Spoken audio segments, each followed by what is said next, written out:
discuss about a topic which is handling misunderstanding and conflicts in a healthy and productive way. Now, my teammate Fizal Ahmed Sheikh is going to explain about it. Yeah, my name is Sheikh Fuzal Ahmad. We're going to discuss some effective strategies in handling misunderstanding and conflicts, whether in workspace or personal relationships. That's right. Conflict is a natural part of human interaction. Whenever there is a group, conflicts are very easy to occur, but it belongs to the way how you handle the conflict. You have to first stay calm, then you have to listen actively. After listening actively, then you have to solve the conflicts. Yeah, that's right. Let's first dive into the first and most probably the important tip, which is staying calm during the conflict. Yeah. Okay. Now let's talk about the first point, which is stay calm and listen actively. When a conflict arises, it's easy and it's very obvious that our emotions go very high and we get angry very fast. But you have to stay calm and you have to listen actively. After that, you have to take a moment and you have to get back to your senses and you have to then regain your emotions and also control your emotions. You should always be in control of your emotions. Then your no conflicts will occur and you can listen everything. Yeah, exactly. Acting upon anger or frustration, it only results in escalating the conflict more. But what you need to do is to stay calm so that it won't escalate more. And by staying calm, it will set a tone for the conversation, and it lets the other know that you are willing to engage in a constructive dialogue. Yes, and this is where active listening comes into play. Whenever if anyone is speaking, like your friends, your clients, or any customers, you have to not disturb them or interrupt them. You have to focus entirely on them. And if you have any doubts, then you have to ask them after they're speaking finish. Then you can listen everything whatever they are speaking. Active listening is truly about understanding their perspective. Yeah, what you said is true. Active listening does not only mean you need to just listen. It also necessary that you pay attention to what the other person is telling. You need to pay attention to the body language, the tone of voice, and also the emotions. It shows clearly that what the other persons are feeling towards you. So this may reduce the tension between the other two parties. It may resolve the conflict faster. Yes, that's right. Active listening is really important because if you listen to them, then the I think conflicts will occur less, and you can happily talk with them. Yeah, that's true. And yes, exactly. When you listen attentively, you can find the root cause of the misunderstanding or the problem. Sometimes, if anyone is speaking, you have to not disturb them or you have to not interrupt them. Some people just want to be heard. If you have any doubts, you have to ask later after they finish their speaking. If you listen attentively, this can really help you while resolving the conflicts. And you have to give them some space. Yeah, that's a good point. And active listening is not only just listening; it also involves asking questions and clarifying the exact situation. Like example, you can say you are frustrated because of some reason. By telling that, it opens the conversation between them, so that they can clarify as to what exactly happened. So it will prevent from misunderstanding. It will reduce the chances of conflict. And this also gives you the opportunity to make assumptions about anyone. If you made any assumptions, you can clarify them. Misunderstanding often comes from misinterpreting from what others are doing or anything. I think to clarify this, you have to listen to what are them they are saying. Then I think no misunderstandings will occur. Yeah, exactly. By staying calm and listening to what they are speaking, it opens a room for open conversation where you can resolve, which is a foundation for resolving the conflicts or reducing the conflict chances even. Let's dive into the next topic. That will be clarifying situation together and finding solution together. Okay. Yeah. Yes, coming to the second point, which is clarify the issue and find solutions together. Once you have talked with anyone and you are understood why the misunderstanding have taken place, the next step is to solve the issue.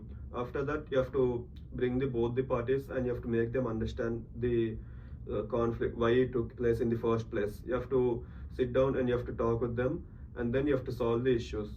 Right, clarification prevents further confusion. What you need to do is you need to speak clearly and respectfully, so that the other person would understand that you're not trying to escalate the situation. So it resolves the conflict easier, and you can also explain clearly that what happened in the situation, and you need to specify where the wrong could happen. You could specify like I think this is where the problem would have happened, and by saying this, it makes you feel more engaged in the conversation, and it helps preventing the conflicts, or if the conflict occurred, it helps to reduce the conflict faster. Yeah. It's crucial to use the I statements. I statements are very important because if you use the I statement, for example, I felt hurt when, instead of accusing them, or by saying you felt hurt when, if you use the you statement, it looks like you're accusing them of something. So you have to always use the I statements, which are very important. And by this, you can keep the conversation very healthy, and no misunderstandings occur. Yeah, exactly. Blaming others will raise only more conflicts, and also it puts them on defensive, and they argue more. So what you need to do is focus on facts and express yourself in polite manner, and you should not speak which make them feel attacked. So you need to reduce all the possible threats to make it a smooth conversation. Once the issue is clear and both sides have been heard, then I think the next step is going to be you have to find solutions. To find solutions, you have to brainstorm, or you have to get new ideas. By this, you can make the both sides, both parties sit together, and you have to compromise, or you have to settle the matter within them, and you have to not increase the conflict. Yeah, it is important to be solution oriented, rather than trying to focus on who's right, who's wrong. You need to ask yourself that what we should do to make this situation better. It helps in reducing the conflicts. So when you stuck on deciding factor who's right, who's wrong, it only gets more complicated.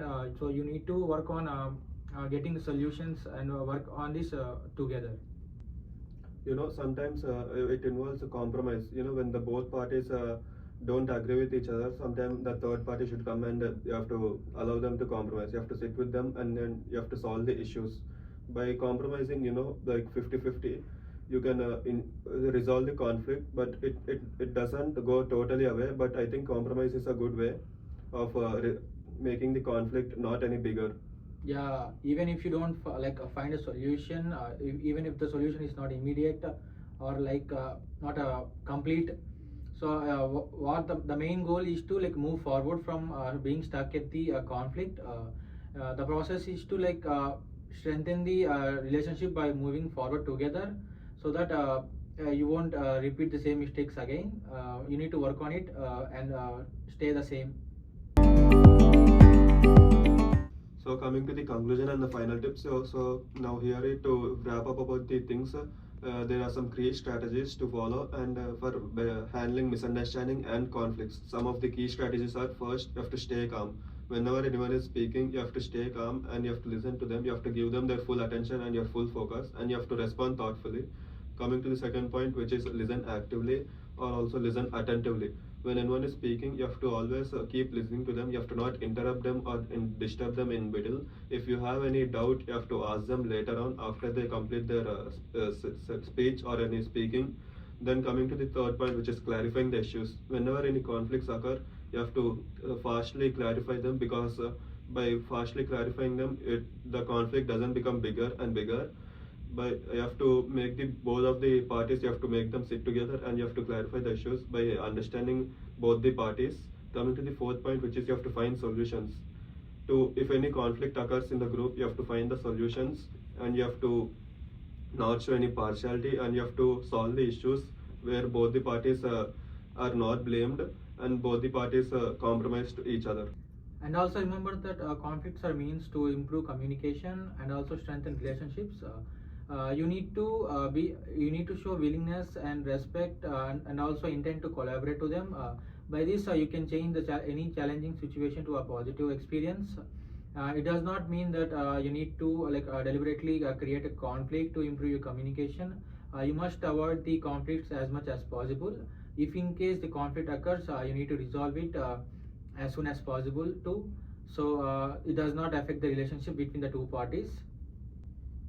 Thanks, Fizal, by having this discussion, and it was a really healthy discussion and also effective discussion on the topic of handling misunderstandings and conflicts effectively. Yeah. We really hope by these tips will help you a lot in the future. If there is any conflict occurs, you can really watch this video, and by this discussion, I think we have covered all the topics.